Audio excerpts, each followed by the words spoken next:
Você já parou para pensar por que uma simples refeição mudou o rumo da história da humanidade? Porque uma mesa, 12 homens, pão e vinho, atravessaram séculos, guerras, impérios e religiões, se tornando um dos símbolos mais poderosos que o mundo já conheceu. E se eu te dissesse que a Santa Ceia não é apenas o que você aprendeu na igreja? Que por trás daquela cena existem mensagens ocultas, códigos simbólicos, possíveis rituais antigos, influências pagãs, conspirações teológicas e teorias sombrias que quase ninguém ousa comentar? Hoje, você vai enxergar a Santa Ceia como nunca antes. E depois desse vídeo, é impossível olhar para aquela imagem da mesma forma. A Santa Ceia é um dos eventos mais reproduzidos, discutidos e reinterpretados da humanidade. Está em quadros, livros, igrejas, filmes. Mas quanto mais famosa uma história se torna, mais superficial ela costuma ser contada. A versão popular é simples. Jesus se reúne com seus 12 discípulos, parte o pão, compartilha o vinho, anuncia que será traído e sela uma nova aliança. Mas a versão simbólica, essa é infinitamente mais profunda. E para entendê-la, precisamos voltar muito antes de Jesus. Muito antes do cristianismo existir, outras culturas já realizavam rituais quase idênticos. Pão e vinho não surgem ali por acaso. No mundo antigo, eles eram símbolos universais de vida, morte e renascimento. No Egito Antigo, o pão representava o corpo de Osíris, o deus que morre e ressuscita. O vinho simbolizava seu sangue regenerador. Na Grécia, os rituais dionisíacos envolviam o vinho como substância divina, capaz de conectar humanos ao sagrado. Beber o vinho era simbolicamente beber o próprio Deus. Já na Pérsia, o culto a Mitra incluía uma refeição ritual, onde iniciados compartilhavam pão e vinho como sinal de aliança espiritual. Coincidência? Ou Jesus estava ressignificando símbolos antigos ou algo ainda mais complexo estava acontecendo? Isso levanta uma pergunta que incomoda teólogos há séculos. Jesus estava criando algo novo ou revelando algo antigo? A Santa Ceia foi uma invenção ou uma revelação cifrada, destinada apenas a quem tivesse olhos para ver? Repare como Jesus raramente falava de forma direta. Ele usava parábolas, metáforas, símbolos. E na Santa Ceia, absolutamente tudo é simbólico. O pão não é só pão. O vinho não é só vinho. A mesa não é apenas uma mesa. Ali acontece um ritual de passagem, um momento cuidadosamente calculado. Naquela mesa estavam 13 pessoas. E o número 13, desde a antiguidade, carrega um simbolismo poderoso. Fim de ciclos, ruptura, transformação, morte simbólica antes do renascimento. Não por acaso, é nessa noite que a traição é anunciada, o caos começa e a ordem antiga se rompe. A Santa Ceia não é um jantar comum. Ela marca o colapso consciente de uma era. Jesus diz: um de vocês vai me trair. Mas os textos sugerem algo ainda mais perturbador. Jesus sabia exatamente quem era e permitiu. Algumas correntes teológicas defendem que Judas não foi um vilão, mas uma peça necessária. Sem Judas não há prisão, não há crucificação, não há ressurreição. Isso leva a uma pergunta proibida. Judas foi traidor ou executor de um plano maior? E se a Santa Ceia fosse, na verdade, a última instrução secreta antes do sacrifício? Quando Jesus diz, isso é o meu corpo, ele não aponta para a carne. Ele aponta para algo mais profundo. No hebraico antigo, a palavra usada para corpo também pode significar essência, caminho, identidade. Comer o pão seria internalizar o ensinamento, não consumir carne. Um convite para que os discípulos se tornassem a mensagem e não apenas seguidores. O vinho, por sua vez, sempre esteve associado à verdade, à revelação, à quebra de ilusões. Beber o vinho era aceitar a verdade, mesmo que ela fosse dolorosa. Algumas teorias mais polêmicas sugerem que o sangue representa conhecimento oculto, algo que transforma quem o recebe, mas cobra um preço. E aqui entramos em um território perigoso. Em escolas esotéricas antigas, existia um ritual conhecido como banquete da passagem. Nele, o iniciado compartilhava comida simbólica, recebia instruções finais e se preparava para uma morte simbólica. A Santa Ceia segue esse padrão com uma precisão inquietante. Nada ali é improvisado. Cada palavra, cada gesto, cada silêncio foi calculado. Séculos depois, Leonardo da Vinci pinta a Santa Ceia. Mas da Vinci não era apenas um artista. Era anatomista, engenheiro, estudioso de sociedades secretas e profundamente obcecado por símbolos. Na pintura, não há auréolas. Jesus está no centro exato. Os discípulos formam grupos de 3 e os gestos das mãos parecem codificados. Alguns estudiosos afirmam que Da Vinci escondeu mensagens heréticas ali. Outros dizem que ele apenas revelou o que sempre esteve escondido. E existe um detalhe perturbador. Não há um cálice visível na mesa. Por quê?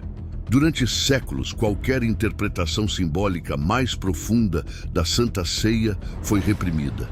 Porque símbolos libertam. E quem controla a interpretação, controla a fé. Mas manuscritos antigos, evangelhos apócrifos e tradições esquecidas contam outra versão dessa noite. Uma versão que quase ninguém conhece. E é exatamente isso que vamos explorar a seguir. Se você acha que já entendeu a Santa Ceia, confia em mim. Você ainda não viu nada. Se você chegou até aqui, é porque já percebeu que a Santa Ceia não é apenas uma cena religiosa. Ela é um ponto de convergência entre poder, símbolo, controle e conhecimento oculto. E a partir de agora, nós entramos no território que quase ninguém se atreve a explorar. Respira fundo, porque daqui em diante nada é confortável. A Santa Ceia acontece em um cenáculo, uma sala no andar superior. E na tradição judaica antiga, salas superiores não eram usadas por acaso. Eram espaços reservados para encontros secretos, rituais e iniciações espirituais. Jesus não escolhe qualquer lugar. Ele dá instruções específicas, manda seguir um homem, entrar em uma casa e subir. Subir sempre foi símbolo de elevação espiritual. Nada ali é improvisado, tudo foi preparado com antecedência. E existe uma teoria perturbadora. Aquela talvez não tenha sido a primeira ceia daquele tipo. Alguns textos antigos sugerem que Jesus já havia realizado encontros semelhantes antes, mas apenas esse foi registrado porque não era apenas uma refeição, era a última transmissão de conhecimento. Como se depois daquela noite a presença física dele já não fosse mais necessária. Isso muda completamente a forma como a cena é interpretada. Outra ideia, ainda mais polêmica, é a de que nem todos sentados à mesa eram apenas discípulos comuns. Alguns estudiosos defendem que ali existiam níveis diferentes de entendimento. Enquanto alguns estavam ali para aprender, outros já sabiam exatamente o que iria acontecer. Judas, por exemplo, não pergunta se é ele quem vai trair, ele já sabe. Talvez porque não estivesse ali como aluno, mas como alguém que precisava cumprir um papel específico. E se Judas não fosse um traidor, mas o personagem mais incompreendido da história? Em algumas correntes gnósticas, ele é visto como o único que realmente entendeu a missão. O único forte o suficiente para aceitar ser odiado. O único disposto a carregar o peso da culpa para que o plano se cumprisse. Sem Judas não há prisão. Sem prisão, não há crucificação. Sem crucificação, não há ressurreição. Isso levanta uma pergunta desconfortável. Quem realmente condenou Judas? Foi Jesus ou foi a instituição que veio depois? Durante a ceia, Jesus diz: façam isso em memória de mim. Mas a palavra usada no texto original não significa lembrança comum. Ela se refere a uma reconexão ativa, algo que é reativado sempre que o ritual é repetido. Isso faz a Santa Ceia se parecer muito mais com um gatilho simbólico do que com uma simples recordação. Algo que continua operando no nível do inconsciente coletivo. Séculos depois, a Igreja transforma esse ritual em algo padronizado, quase mecânico. Um pedaço de pão, um gole de vinho, uma fila, alguns segundos e acabou. E talvez isso não tenha sido feito por acaso, porque rituais repetidos sem reflexão perdem seu poder simbólico mais profundo. Quando tudo vira rotina, ninguém questiona. E questionar sempre foi perigoso. Voltando para Leonardo da Vinci, existe um detalhe que nunca deixa de incomodar. Na pintura da Santa Ceia não há um cálice centralizado. O objeto que deveria ser o mais importante simplesmente não está lá. Alguns teóricos defendem que o verdadeiro cálice não é um objeto físico, mas um símbolo, uma pessoa. Essa ideia deu origem ao conceito do Santo Graal, não como uma taça, mas como um receptáculo de algo muito mais valioso, o conhecimento. E isso nos leva às sociedades secretas. Até hoje, muitas organizações iniciáticas utilizam mesas, números específicos de participantes, refeições simbólicas e juramentos silenciosos. O padrão é antigo. E para alguns, a Santa Ceia foi o protótipo de algo que continuou existindo nas sombras, transmitindo ensinamentos de forma oral e restrita, longe dos textos oficiais que chegaram até nós. Outra interpretação ainda mais sombria sugere que o que morreu na cruz não foi apenas um corpo físico. O que morreu foi uma identidade, uma imagem pública, uma forma antiga de ensinar. Depois da Santa Ceia, Jesus praticamente não fala mais em público. Ele se recolhe, como alguém que já cumpriu a parte mais importante da missão. Talvez a Santa Ceia não tenha sido uma despedida, mas um aviso, um alerta de que a mensagem seria distorcida com o tempo. E séculos depois, surgiram guerras em nome de Deus, perseguições, controle da fé e o uso do medo como ferramenta. Tudo o oposto do que foi vivido naquela mesa. E mesmo assim, essa história sobreviveu, porque símbolos não morrem. Eles atravessam o tempo, mudam de forma, se adaptam, mas continuam influenciando mentes. A Santa Ceia sobreviveu porque fala diretamente com algo profundo dentro do ser humano. O medo da morte, a busca por sentido, o desejo de pertencimento e a necessidade de transformação. Ela nunca foi sobre pão e vinho. Sempre foi sobre quem você escolhe ser depois de compreender a verdade.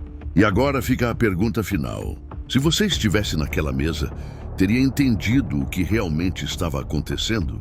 Ou seria apenas mais um observando, sem perceber que estava participando de um dos rituais mais importantes da história? Se esse vídeo abriu sua mente de alguma forma, deixa o like agora, isso ajuda demais o canal a continuar trazendo conteúdos como esse. Se inscreve no canal para não perder os próximos vídeos, porque o próximo tema é ainda mais perturbador. Obrigado por assistir até o final. A gente se vê no próximo vídeo.